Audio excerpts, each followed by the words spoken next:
भारत के उपराष्ट्रपति पद का देश का दूसरा सबसे बड़ा संवैधानिक पद है। महान विद्वान doctor Radhakrishnan, doctor Shankar Dayal Sharma ji, justice Hidayatullah, KR. Narayanan समेत कई महान लोग इस पद पर बैठ चुके हैं और काम कर चुके हैं। 1952 से अब तक किसी उपराष्ट्रपति के खिलाफ संविधान के आर्टिकल 67 के अंतर्गत resolution for removal of vice president नहीं लाया गया, क्योंकि वो हमेशा निष्पक्ष और पूरी तरह राजनीति से परे रहे। वो कभी राजनीति नहीं करे, केवल सदन चलाना और वो भी जो सदन के रूल्स और रेगुलेशन होते हैं उसी के तहत वो सदन चलाते रहते थे। लेकिन आज हमको ये कहना पड़ता है, ये आज रूल्स को छोड़ के राजनीति ज्यादा हमारे सदन में हो रही है। बाबा साहब डॉक्टर अम्बेडकर ने ड्राफ्ट कॉन्स्टिट्यूशन में ये ऑफिसर्स ऑफ पार्लियामेंट खंड में पेज नंबर 31 पर साफ लिखा था कि the vice president of India shall be x officio chairman of the council of states. Bharat के पहले उपराष्ट्रपति और राज्यसभा के सभापति डॉक्टर सर्वपल्ली राधाकृष्णन ने 16 मई 1952 को सांसदों से कहा था, मैं किसी भी पार्टी से नहीं हूं और इसका मतलब है कि मैं सदन में हर पार्टी से जुड़ा हुआ हूं। यानी ये इम्पार्शियलिटी बताती है। वो उन्होंने कहा कि मैं किसी पार्टी का नहीं हूं और सदन में मैं हर पार्टी का आदमी हूं, ये उन्होंने कहा। लेकिन हमें अफसोस है कि संविधान के अडॉप्शन के 75वें साल में चेयरमैन की तरफ से हो रहे बायस्ड पार्टीजन व्यवहार विपक्षी पार्टियों को उनके खिलाफ ये प्रस्ताव लाने पर मजबूर किया। पिछले 3 वर्षों में उनका आचरण उनके पद की गरिमा के विपरीत रहा है। कभी वे सरकार के तारीफ में कसीदे पढ़ने लगते हैं, कभी खुद को आरएसएस का एकलव्य बताने लगते हैं। इस तरह की बयानबाजी उनके पद को शोभा नहीं देती। सभापति जी सदन के अंदर प्रतिपक्ष के नेताओं को अपने विरोधियों की तरह देखते हैं। सीनियर जूनियर कोई भी हो, दोनों सदनों के विपक्षी नेताओं पर आपत्तिजनक टिप्पणियां कर उन्हें अपमानित भी करते हैं। सदन में वास्ट एक्सपीरियंस वाले कई नेता हैं, कई प्रोफेसर्स हैं, डॉक्टर्स हैं, इंजीनियर्स हैं, राइटर्स हैं, जर्नलिस्ट हैं, ऐसे अनेक फील्ड में काम करके इस सदन में आए हैं। उनका और कई सालों से वो बार मंत्री भी पहले स्टेट में रह चुके हैं। 40-40 साल, 50-50 साल वर्षों का लेजिस्लेटिव अनुभव रहा है। ऐसे नेताओं की भी सभापति जी हेडमास्टर की तरह स्कूलिंग करते हैं, उनको प्रवचन सुनाते हैं, और अपोजिशन पार्टी के लोग या नेता लोग 5 मिनट बोले तो 10 मिनट उनका भाषण खुद ही होता है। तो आप जर्नलिस्ट हैं, आप लोग सभी विद्वान हैं, इंटेलेक्चुअल हैं। हाँ, आप सबको मालूम है, आप टीवी में भी देखते हो, अंदर आने का अगर आपको प्रवेश मना उन्होंने पहले से किया है तो कम से कम आप सुनते तो हो। तो मैं ये कहना चाहता हूं, संसद में विपक्षी की तरफ से रूल्स के तहत जो भी महत्वपूर्ण विषय उठाए जाते हैं उन पर चेयरमैन प्लान्ड तरीके से संवाद, बहस, वाद विवाद नहीं होने देते। बार बार विपक्षी नेताओं को बोलने से रोका जाता है। उनकी निष्ठा संविधान और संवैधानिक परंपराओं की जगह सत्ताधारी दल के लिए है। वे अपनी अगली प्रमोशन के लिए सरकार के स्पोक्स पर्सन बनकर काम कर रहे हैं, ऐसा हमें दिख रहा है। मुझे ये कहते हुए कोई संकोच नहीं कि the biggest disturber in Rajya Sabha is the chairman himself.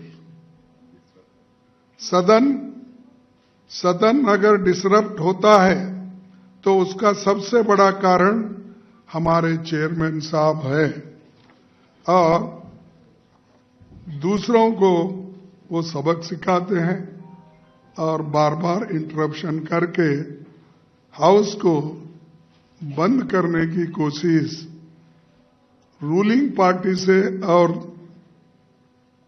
Chairman साहब की तरफ से ज्यादा होता है, अपोजिशन पार्टी से कम होता है। ये आप इस सेशन में खुद देख रहे हो। नॉर्मली विपक्ष चेयर से प्रोटेक्शन मांगता है, वही विपक्ष का संरक्षक होता है। पर अगर खुद सभापति सत्ता पक्ष और प्रधानमंत्री का खुला गुणगान कर रहे हो तो विपक्ष की कौन सुनेगा? इसके लिए तो वही कहावत कही जा सकती है, बाड़ी खेत को खा रही है। और हमारे कन्नड़ा में कहते हैं कि बेली ने ಹೊಲ ಮೈದ್ರೆ ಯಾರಿಗೆ ಹೇಳಬೇಕು, यानी खुद फेंस लगाते क्रॉप को प्रोटेक्शन करने के लिए, अगर वो फेंस ही खाने लगा तो रक्षा कहां से मिलने वाली है? तो ऐसा हम जो सब प्रोटेक्शन मांगते हैं उनसे, अपेक्षा करते हैं उनसे, लेकिन इधर ध्यान भी नहीं देते और मेंबर्स को, रूलिंग पार्टी के मेंबर्स को वो बार बार कहने के लिए इशारा करते हैं। जब भी विपक्ष सरकार से सवाल पूछता है तो मंत्रियों के जवाब देने से पहले ही चेयरमैन खुद सरकार की ढाल बनकर खड़े होते हैं। उनके आचरण ने देश के गरिमा को बहुत नुकसान पहुंचाया है। मैं और एक बार ये सेंटेंस पढ़ता हूं। उनके आचरण ने देश के गरिमा को बहुत नुकसान पहुंचाया है।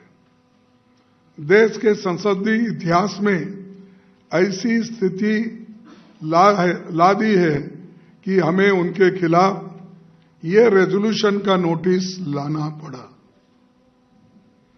उनके साथ हमारी कोई निजी दुश्मनी या द्वेष या कोई राजनीतिक लड़ाई नहीं है।